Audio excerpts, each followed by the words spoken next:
Boa noite, irmãos. Graça e paz. Abra sua Bíblia em Efésios capítulo 2, os versículos 1 a 7. É um privilégio estar essa noite com os irmãos, podendo expor a palavra, podendo revê-los.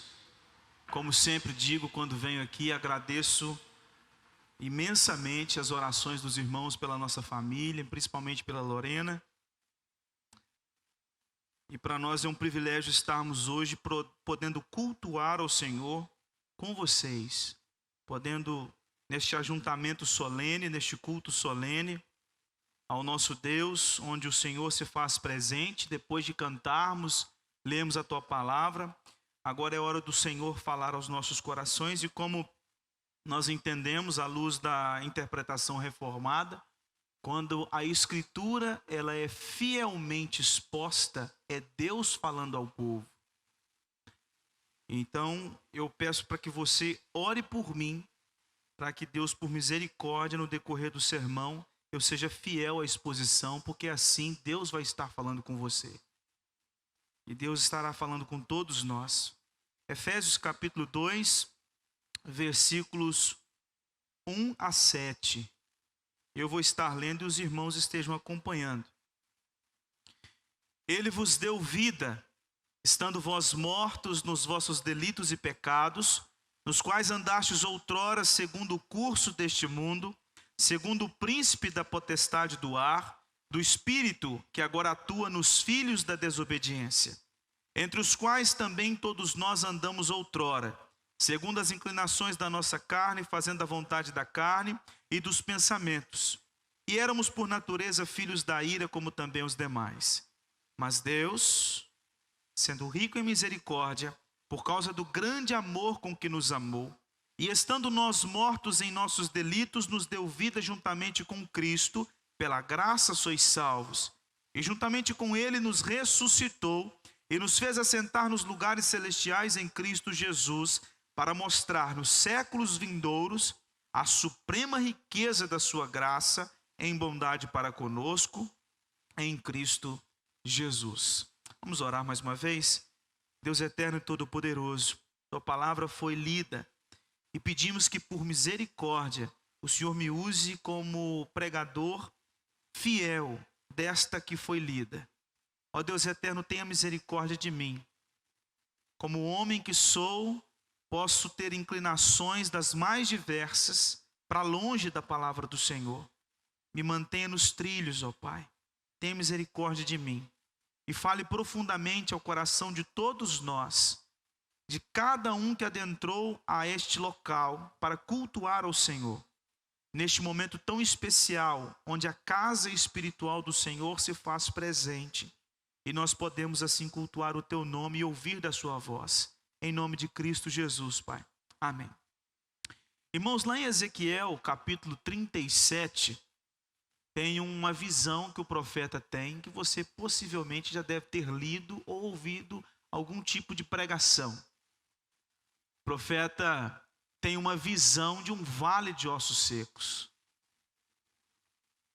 E enquanto ele tem aquela visão, Deus diz para ele: diz a este exército que ali está. Era um exército naquele campo de batalha, completamente destruído, morto, e só estavam ali os ossos. E quando o profeta diz ossos secos, ouvi a palavra do Senhor. Naquele momento é como se o profeta estivesse assistindo a algum filme de ficção de Hollywood. Aqueles ossos começaram a se unir, carne começou a aparecer, os tendões foram se formando, os músculos, veio a pele e cobriu aqueles corpos antes eram só ossos. Daqui a pouco as veias começaram a passar por todo o corpo, os órgãos organizando nos seus devidos lugares. E aí um peteleco e o coração começa a bater. Aqueles olhos se abrem e aquele exército se põe de pé. Algo muito parecido acontece quando Jesus é chamado na casa de Jairo. a família reunida, chorosa. E Jesus entra no quarto e disse: menina, levanta-te. Ela ficou de pé. Em João capítulo 11, nós temos a narrativa da ressurreição de Lázaro, onde Jesus, depois de 4 dias de Lázaro estar morto e sepultado, Jesus chega naquele lugar, e eu fico imaginando a cena onde a vizinhança, a família, os conhecidos estavam ali, e Jesus chega e grita: Lázaro, sai. E Lázaro, depois de 4 dias, levanta e vai. O texto que nós acabamos de ler, irmãos, trata também de uma ressurreição. Mas não uma ressurreição física, mas uma ressurreição espiritual. Estando vós mortos nos vossos delitos e pecados, mas Deus, sendo rico em misericórdia, nos deu vida juntamente com Cristo. O apóstolo Paulo escreve esses versículos 1 a 7 depois de falar algo interessante. Ele explica dos versículos 3 a 14 que nós somos eleitos por Deus Pai, redimidos por Cristo Jesus e habitados pelo Espírito Santo. Cristo morreu pelos eleitos e o Espírito sela os eleitos mediante a pregação do Evangelho. Nos versículos 15 a 23, o apóstolo Paulo, como que gritando ao pé do ouvido da congregação de Éfeso, dizendo assim: pelo amor que vocês têm a Deus, entendam isso. Porque disso é que vem a vida de vocês. Vocês só são cristãos e só podem glorificar o nome de Deus por causa disso. Porque vocês foram eleitos antes da fundação do mundo, adotados como filhos, redimidos na cruz do Calvário, e o Espírito Santo regenerou vocês e habita em vocês. E eu quero que vocês entendam esta verdade. E aí, a partir do versículo 20, o apóstolo Paulo faz algo incrível. Eu quero que vocês entendam o poder de Deus que operou em Cristo Jesus. Cristo estava morto há 3 dias. E o poder de Deus invadiu aquele túmulo e Cristo ressurgiu dos mortos com um corpo glorificado. E não só isso, como cerca de 40 dias depois, este Cristo foi exaltado, está assentado à destra de Deus Pai e tem o domínio e o governo sobre tudo e sobre todos. Este é o poder de Deus, que eu quero que vocês prestem bastante atenção neste poder. E aí o apóstolo Paulo começa o versículo 1 do capítulo 2. No grego, não tem essa expressão, ele vos deu vida. Eles tomaram emprestado lá do versículo 5. O apóstolo Paulo começa com uma palavrinha pequenininha, também.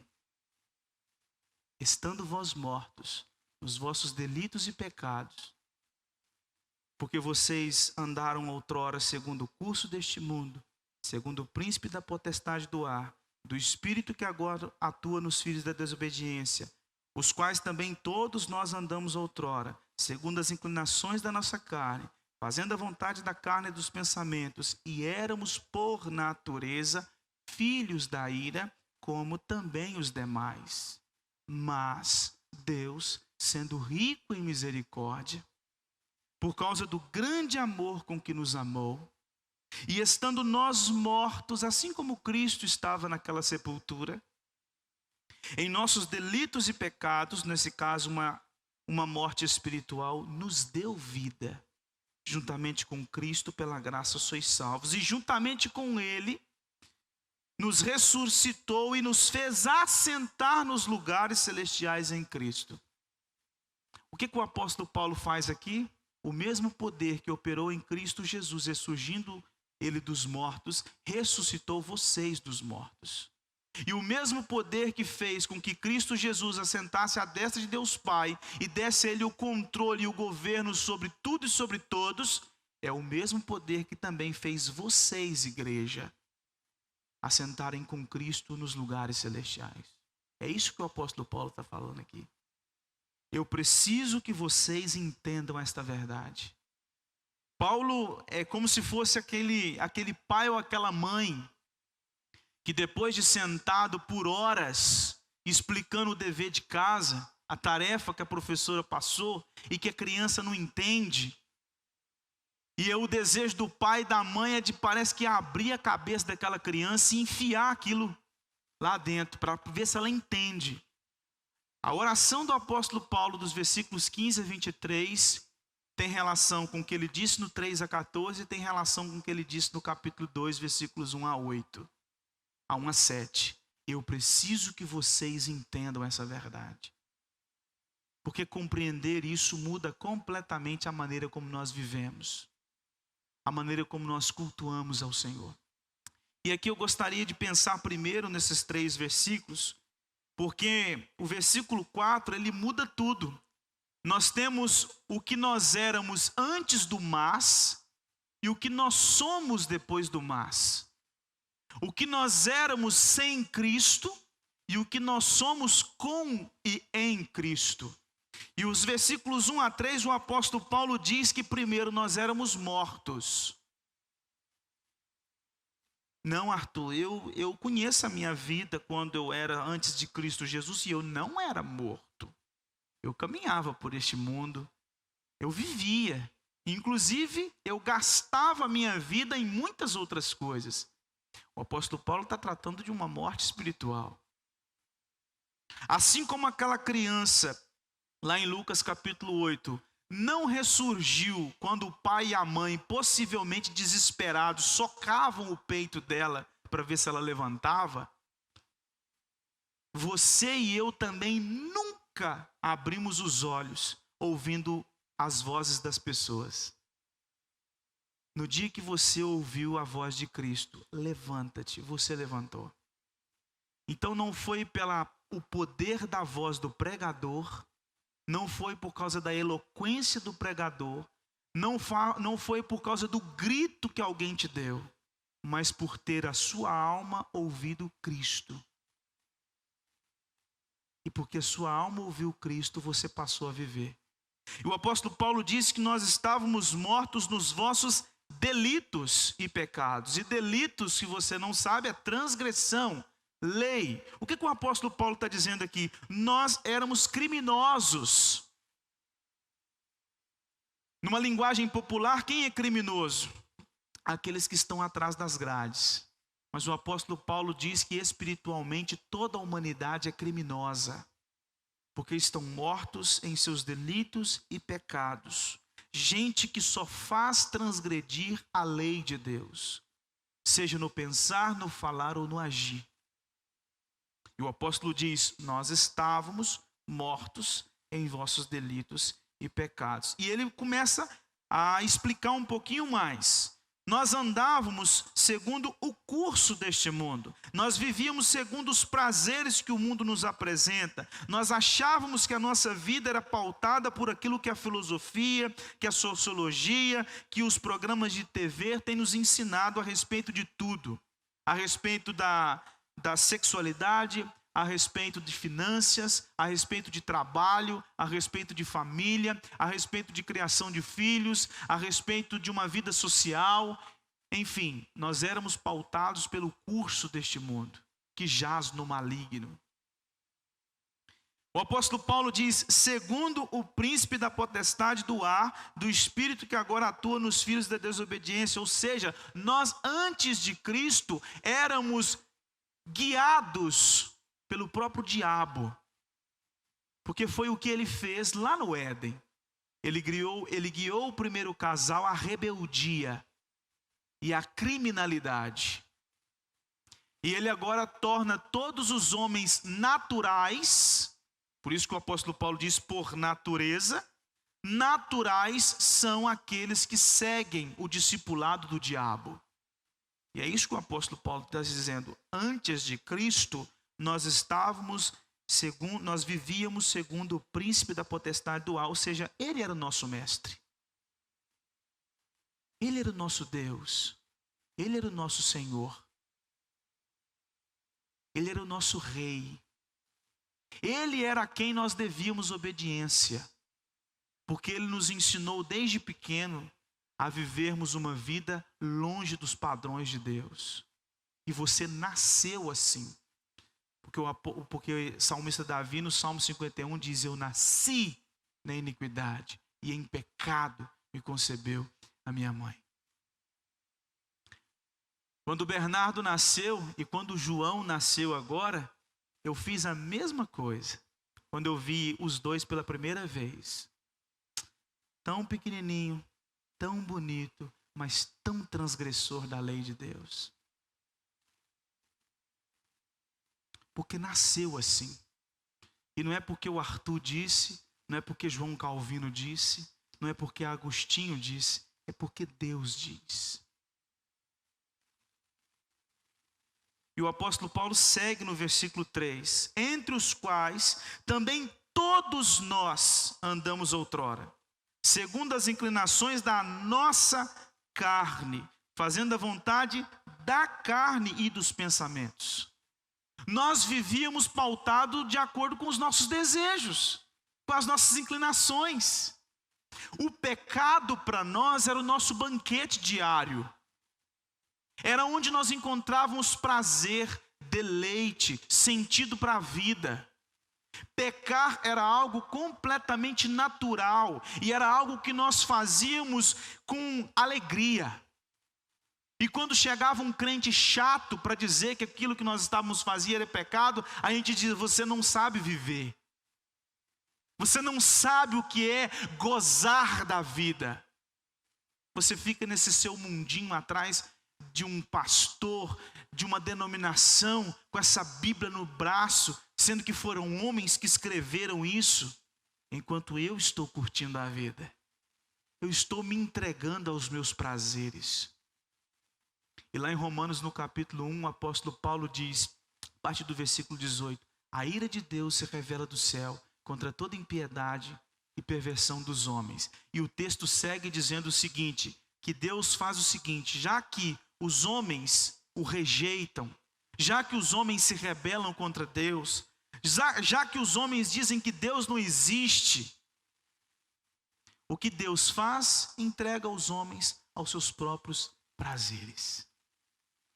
E lá o apóstolo Paulo diz o seguinte: uma das formas de Deus manifestar a sua ira sobre a humanidade pervertida, rebelde, inimiga e criminosa é deixando os homens viverem do jeito que eles querem viver.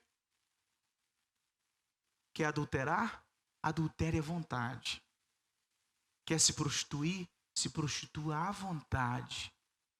Eu estou soltando os laços. Eu estou deixando você. E não tem coisa pior para Deus fazer para nós aqui do que deixar a gente solto.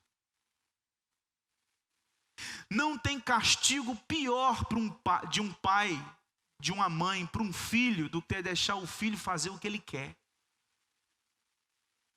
O filho está lá com um garfo para poder enfiar numa tomada 220. E o pai já avisou uma, já avisou duas, já avisou três, já avisou quatro. O que o pai faz na quinta vez? Faz, não é isso que você quer? Vai. E é isso que o apóstolo Paulo diz em Romanos capítulo 1. Deus entrega os homens às suas próprias vontades. Não é isso que você quer, então se destrua. E é isso que o apóstolo Paulo está dizendo. Nós fazíamos a vontade da carne e dos pensamentos. E aí no finalzinho o apóstolo Paulo diz assim: e éramos por natureza, ou seja, nascemos assim, filhos da ira, como também os demais. Estávamos debaixo da ira de Deus. Não tínhamos Deus como nosso Deus, não tínhamos Deus como nosso Pai, não tínhamos qualquer tipo de relacionamento com Deus. Não importa se eu nasci presbiteriano, batista, assembleiano, metodista, o que quer que seja. Se eu nasci e preciso de redenção, eu continuo carecendo de redenção. E é isso que o apóstolo Paulo traz nos versículos 1 a 3. Aí vem o versículo 4 com esse mas, que é cheio de graça. E o apóstolo Paulo diz: mas Deus, sendo rico em misericórdia, por causa do grande amor com que nos amou, e estando nós mortos em nossos delitos, nos deu vida juntamente com Cristo, pela graça sois salvos. E juntamente com ele nos ressuscitou e nos fez assentar nos lugares celestiais em Cristo Jesus, para mostrar nos séculos vindouros a suprema riqueza da sua graça, em bondade para conosco, em Cristo Jesus. E veja que o apóstolo Paulo começa o versículo 4 dizendo o seguinte: você só foi tirado do estado de rebeldia, de criminalidade, de morte, o estado de viver segundo os seus prazeres. Você só saiu de debaixo do discipulado do diabo, e você só foi retirado de estar debaixo da ira de Deus, porque Deus é rico em misericórdia, por causa do grande amor com que nos amou. O apóstolo Paulo traz nesses versículos 4 a 7, quatro atributos de Deus, que são a causa de nós não estarmos mais em morte e em criminalidade. Porque Deus é misericordioso, porque Deus é amoroso, porque Deus é gracioso e porque Deus é bondoso. Você não foi salvo porque você merece, mas porque Deus é gracioso. Ele decidiu por livre e espontânea vontade, sem que houvesse qualquer algo em você que o chamasse atenção. Graça, favor e merecido. Porque ele ama, e amor, às vezes a gente está muito influenciado por Hollywood, pelas telenovelas, porque amor para nós é sempre essa relação entre duas pessoas, em que o outro sempre tem algo a nos dar. A sua beleza, a sua inteligência, o seu auxílio, enfim, são características que aquela pessoa tem que me leva a amá-la. Por que eu não amo fulana de tal, mas amo Beltrana? Não, porque fulana de tal é mais bonita, porque ela é mais dedicada, ela é mais prestativa, ela tem mais atributos. E a Escritura diz que amor bíblico é amar quem não merece, é amar quem não tem condições de ser amado e nem retribuir esse amor. E o apóstolo Paulo diz assim: mas Deus, sendo rico em misericórdia e por causa do seu grande amor, ou seja, ele amou gente que era inimiga dele, ele amou gente que transgredia a lei dele, ele amou gente que vivia segundo o curso deste mundo, ele amou gente que estava de mãos dadas com o diabo, ele amou gente que vivia segundo os seus prazeres. Ele não amou gente que estava buscando a ele. Ele não amou gente que estava tentando viver uma vida que glorificasse o nome dele. Ele não amou gente que queria até não ser discípulo do diabo, mas o diabo estava escravizando. E aí a gente usa um jargão, irmãos, muito equivocado. Principalmente missionário gosta desse jargão. As nações clamam por Jesus. Isso não é o que a Bíblia diz. Lá no Salmo 2, o salmista Davi diz o seguinte: porque se enfurecem as nações e se conspiram contra o ungido de Deus. Sabe por quê? O homem natural, ele não tem amor por Deus. Ele não ama o ungido de Deus. Ele não tem prazer por Cristo. Ele não quer Cristo. Pelo contrário, ele cospe em Cristo. Ele tem raiva de Cristo. Ele se levanta contra Cristo. Lê o Salmo 2 depois, para ver se tem lógica essa expressão: as nações clamam por Jesus. E os versículos 1 a 3 deixa claro para nós que isso não é verdade. Aí o apóstolo Paulo continua dizendo que nós somos salvos pela graça de Deus. Ele disse no versículo 4 que nós somos salvos pela misericórdia, ou seja, misericórdia é se compadecer da miséria do homem. Ele tem misericórdia, ele se compadece do homem ser tão miserável, corrupto, morto em seus delitos e pecados. Ele se compadece do estado medíocre que o homem estava. Ele se compadeceu do jeito que você estava e eu estava. Ele viu gente imunda, suja, rebelde, com as costas viradas para ele. E ele foi lá limpar, curar e virar ele para ele. Por isso que é conversão. Ele vira o homem de volta. O homem está de costas para Deus. E ele precisa dar um giro de 180 graus para virar de frente para Deus novamente. Por quê? Misericórdia, graça, amor. E aí o apóstolo Paulo diz no versículo 6: e juntamente com ele nos ressuscitou e nos fez assentar nos lugares celestiais em Cristo, para mostrar nos séculos vindouros a suprema riqueza da sua graça em bondade para conosco em Cristo Jesus. Porque Deus é bom. Porque Deus é bom. E mostrando a sua bondade, ele decidiu salvar uma parcela da sua humanidade. Arthur, por que Deus não salva todo mundo? Porque ele não quis. Porque se ele quisesse, ele salvaria. E por que Deus quis isso? Para a sua glória. E por que pessoas vão para o inferno? Para a sua glória. E por que pessoas vão para o céu? Para a sua glória. Uma certa feita, uma criança de 10 anos perguntou para John MacArthur no final de um culto: por que Deus, sendo tão poderoso, não interviu quando Eva pegou aquele fruto, comeu e ainda deu para o seu marido? Se Deus é tão poderoso, se Deus é onisciente, onipresente, por que ele não foi lá e fez isso? Por que ele deixou a humanidade cair nesse estado? Aí John MacArthur virou para aquela criança e disse o seguinte, e para toda a congregação, porque toda a congregação estava presente: se Deus não tivesse permitido e decretado, porque a queda foi um decreto, que a queda ocorreria, nós nunca saberíamos que Deus é gracioso, que Deus é misericordioso, que Deus é bondoso e que Deus é amoroso. A gente não saberia o que é graça, o que é misericórdia, o que é amor e o que é bondade. Nós só sabemos o que é bom porque existe o mal. Nós só sabemos o que é graça porque tem pessoas que não merecem ela. Nós só entendemos o que é misericórdia porque tem gente miserável. Nós só entendemos porque Deus é amoroso porque a gente sabe do estado que a gente se encontra. Então Deus decretou a queda para os seus propósitos.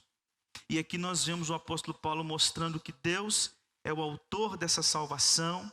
Ele mostra que essa salvação é por graça e ela acontece em Cristo Jesus. E aqui, irmãos, duas expressões que acontecem nesse texto que é de fundamental importância. O versículo 5 nos diz que nos deu vida juntamente com Cristo. E depois o versículo 6 e o versículo 7 usa a expressão em Cristo Jesus. Nos deu vida com e nos fez assentar em Cristo. E é aqui que está a grande chave do negócio. O grande foco, o centro do que Paulo está dizendo aqui. Você e eu só temos vida porque Cristo Jesus realizou a obra para que nós tivéssemos vida. E por estarmos ligados, linkados em Cristo Jesus, é que nós temos oportunidade de termos redenção e relacionamento com Deus. Porque quando você pega os versículos 3 a 14 do capítulo 1, se você fizer esse exercício em casa, marca quantas vezes o apóstolo Paulo usa a expressão em Cristo. Nos adotou em Cristo, nos predestinou em Cristo, nos amou em Cristo, nos elegeu em Cristo, nos redimiu em Cristo, nos selou em Cristo, e assim em Cristo, em Cristo, em Cristo, em Cristo. Porque tudo acontece via Cristo, porque Ele é o Adão perfeito, Ele é o varão perfeito, Ele é aquele que de fato nunca transgrediu a lei de Deus, é aquele que viveu em completa obediência à lei de Deus e foi na cruz do Calvário ser crucificado como criminoso. E sabe por que ele foi crucificado entre criminosos? Porque ele estava no lugar da igreja. E a igreja é uma criminosa por excelência. Se você acha que Osama Bin Laden é um grande criminoso, é porque você ainda não prestou atenção nos pecados e nos crimes da igreja. Cristo foi na cruz do Calvário pagar por crimes que não cometeu. Ele foi na cruz do Calvário sofrer a punição que era merecida sobre a igreja, a maior criminosa de todos os tempos, a igreja de Cristo Jesus. Lá na cruz do Calvário, Cristo Jesus sofreu a ira de Deus. Às vezes a gente, por influência de filmes, acha que o sofrimento de Cristo foi aqueles cravos, aquela coroa de espinhos. Gente, se o sofrimento de Cristo foi aqueles cravos e os espinhos, qualquer um de nós aqui passaria por aquilo. Qualquer um de nós aqui. Tanto que Pedro, segundo a tradição, foi crucificado. O sofrimento de Cristo não foi necessariamente aqueles cravos e aqueles espinhos. Foi ser consumido pela ira de Deus. Por isso que no Getsêmane ele orou: Deus meu, se possível passa de mim este cálice sem que eu beba. E o cálice que ele está se referindo é o cálice que o próprio profeta, apóstolo João, lá em Apocalipse, vai dizer que é o cálice da ira de Deus. E ele é completamente consumido pela ira de Deus. Ele paga pelos crimes da igreja. Na cruz, ele cancelou o escrito de dívida que era contra a igreja. Ele foi obediente até a morte de cruz. E por estarmos linkados em Cristo, por estarmos em Cristo, por estarmos nele, o varão perfeito, a gente pode receber o amor, a graça, a misericórdia, o perdão, a bondade e o favor de Deus. Por causa de mim, por causa de você, por causa de Cristo. O que o apóstolo Paulo faz lá em Romanos, no capítulo 8, nos versículos finais, a partir do 32? Ele começa dizendo assim: porque nem a morte, nem a vida, nem as coisas do presente, nem do porvir, nem poderes, nem altura, nem qualquer outra profundidade, nem qualquer outra criatura poderá nos separar do amor de Deus, que está em Cristo Jesus. A gente só é salvo, a gente só é redimido, a gente só não está mais de mãos dadas com o diabo e debaixo da ira de Deus, porque Cristo Jesus resolveu esse negócio. E aí, lá em Romanos capítulo 6, o apóstolo Paulo diz que nós somos agora tornados escravos da justiça. Se antes éramos escravos do pecado, escravos do diabo, escravos das inclinações maldosas da carne, agora em Cristo nós somos escravos da justiça. E por isso devemos viver para a glória e para o louvor do nosso Deus. E aí os versículos 6, o apóstolo Paulo diz o seguinte: juntamente com ele, com Cristo, nos ressuscitou e nos fez assentar nos lugares celestiais em Cristo Jesus. Lá no capítulo 1, no versículo 3, o apóstolo Paulo diz o seguinte: bendito Deus e Pai de nosso Senhor Jesus Cristo, que nos tem abençoado com toda sorte de bênção espiritual nas regiões celestiais em Cristo. Por estarmos assentados com Cristo na eternidade, nós já possuímos toda sorte de bênção espiritual. Olha o giro. Olha a mudança. Olha a conversão. Gente imunda que agora está assentada com Cristo, reinando o universo. Gente que não merecia assentar à mesa do rei, como aquele filho de Saul, Mefibosete. Quem sou eu para me assentar à mesa do rei? E aí Davi, como tipo de Cristo, você tem lugar na mesa. Por isso que todas as vezes que eu e você tivemos o privilégio de participar da ceia do Senhor, se lembre que você tem um lugar na mesa por causa da obra de Cristo. Você pode sentar na mesa e comer com o rei, porque você está sentado com o rei nas regiões celestiais. E sabe o que isso faz comigo e com você? Me dá uma paz, uma segurança de que a vida eterna eu possuo em Cristo e eu nunca vou perdê-la. Eu posso viver nesse mundo e por mais que eu transgrido a lei de Deus, por mais que eu cometa crimes contra Deus, porque a transgressão da lei é crimes contra Ele, a segurança da minha salvação não está na minha capacidade de ser fiel à lei. A minha segurança da salvação está pelo fato de que Cristo foi fiel à lei.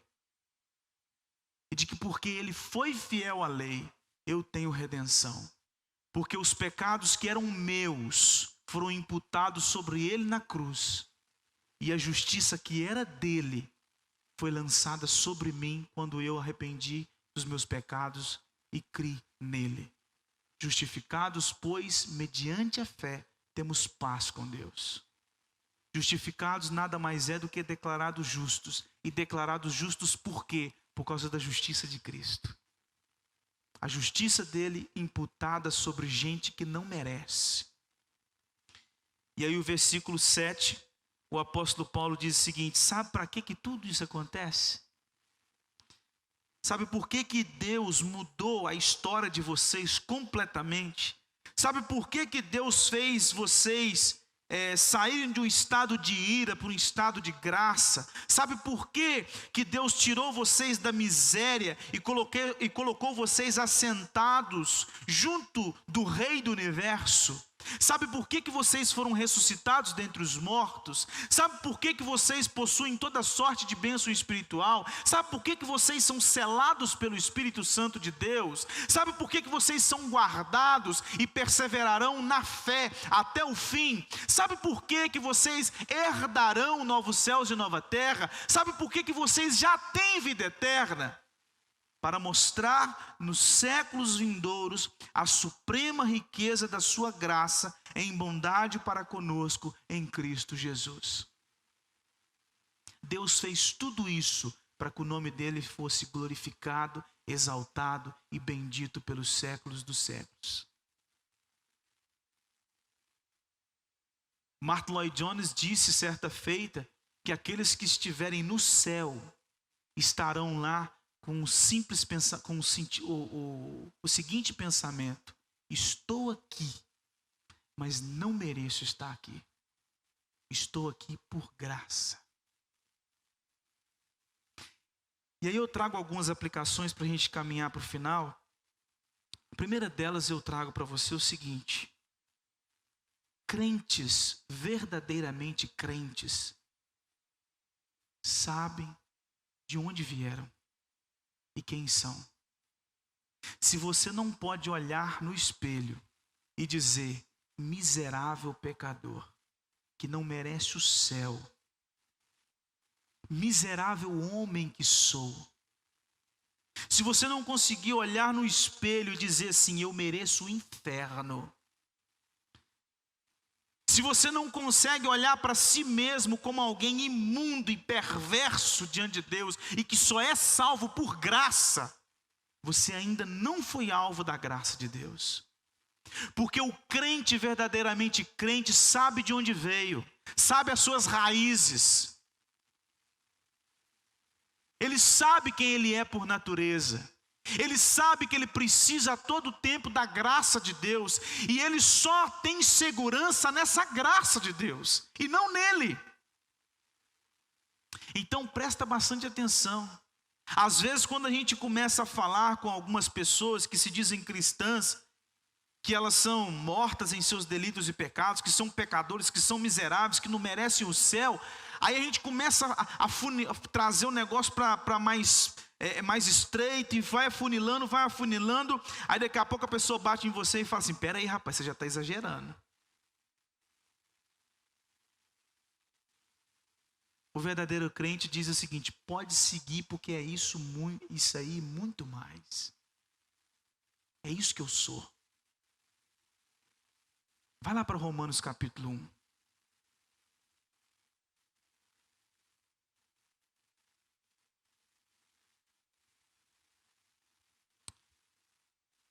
A partir do versículo 24.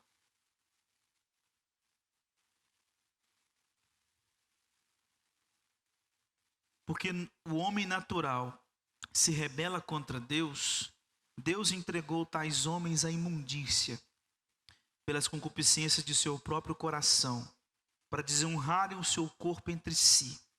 Pois eles mudaram a verdade de Deus em mentira, adorando e servindo a criatura em lugar do Criador, o qual é bendito eternamente. Amém.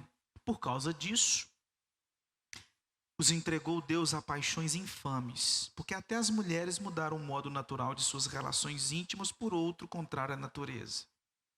Semelhantemente, os homens também, deixando o contato natural da mulher, se inflamaram mutuamente em sua sensualidade, cometendo torpeza homens com homens e recebendo em si mesmos a merecida punição de seu erro.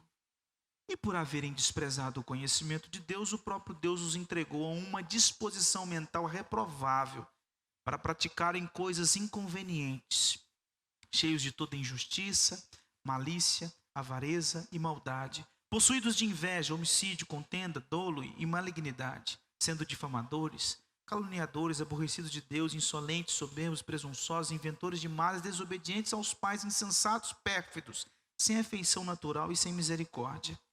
Ora, conhecendo eles a sentença de Deus de que são passíveis de morte os que tais coisas praticam, não somente as fazem, mas também aprovam os que assim procedem. Agora vai para o capítulo 3, a partir do versículo 10.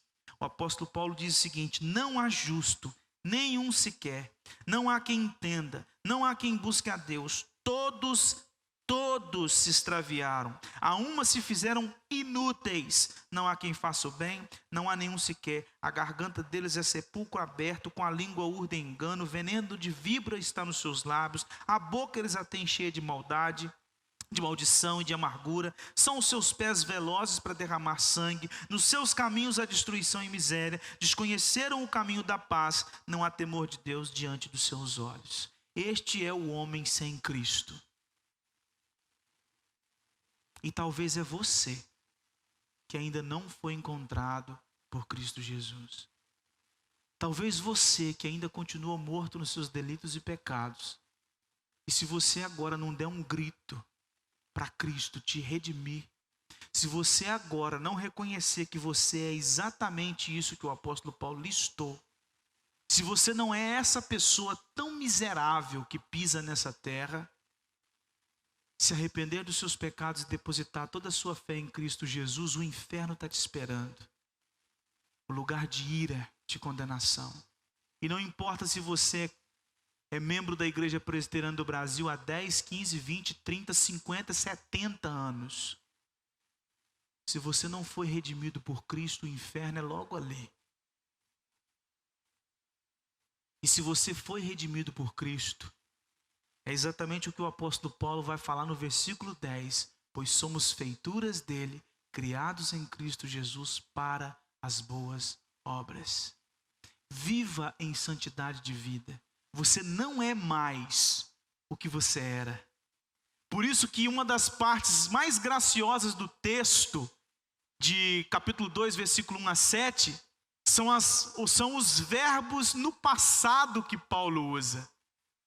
Estávamos, éramos, outrora. Se você está em Cristo Jesus, você não está morto mais. Você está vivo. Porque vida nas Escrituras, irmãos, não é necessariamente só não deixar de morrer. A gente tem que lembrar lá do Éden. O homem tinha uma promessa de vida continuada enquanto fosse obediente a Deus. No dia que o homem desobedeceu a Deus, ele morreu. E ele morreu espiritualmente, ou seja, ele perdeu o relacionamento com Deus. E porque ele perdeu o relacionamento com Deus, ele perdeu a possibilidade de continuar vivendo. E aí por isso que ele morre. E porque ele morre sem esse relacionamento com Deus, a sua morte é eterna. O cordão foi cortado. E aí vem Cristo Jesus e religa. Por isso ele é o mediador. É aquele que está entre as duas partes, o ofensor e o ofendido. Ele é aquele que liga novamente o homem com Deus. Então, vida eterna nas Escrituras é comunhão eterna com Deus. Por isso que Jesus diz, aquele que crê em mim, hoje tem vida eterna. Porque hoje ele é linkado com Deus novamente via a mim, que sou o mediador, e ele tem vida eterna, ou seja, comunhão eterna. Então, se você tem comunhão eterna com Cristo, é por graça, misericórdia, amor e bondade. Então, viva para a glória dele. Você foi criado em Cristo Jesus para boas obras. Então, viva em santidade. Viva para o louvor da glória do nosso Deus. Glorifica o Senhor. Que a redenção seja o motivo de todos os dias você dobrar os seus joelhos e glorificar o nome de Deus. Não existe um milagre maior na sua vida do que Deus ter te ressuscitado dos mortos. Talvez Ele não vai te dar um milagre da cura de uma enfermidade, mas Ele te livra da morte eterna. E se Ele te ressurgiu dos mortos, viva para Ele, viva para a glória dEle, vive em novidade de vida. Não viva mais entregue ao pecado como você estava antes. Viva para glorificar o nome dEle. Viva buscando aprender dEle o que Ele quer de você. Volte-se para a lei que antes te condenava, para ver o que Deus quer que você faça, para que o nome dEle seja glorificado.